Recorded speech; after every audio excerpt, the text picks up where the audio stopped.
3. In front of me is Xiaomi 11T, and today I would like to show you how you can change default apps on this device.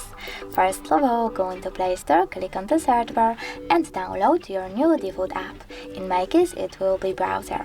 I have it already, so I can go into settings right away, scroll down and tap on Apps. Then click on Manage Apps and click on those three dots at the top right corner. From here, select Default Apps, and for example, if you wish to change your browser app, tap on Browser and select one of these options. I want to go with Opera, I have to tap on it and simply go back. As you can see, my default app has changed. Thanks so much for watching. If you enjoyed this video, don't forget to leave a like, comment and subscribe. Bye!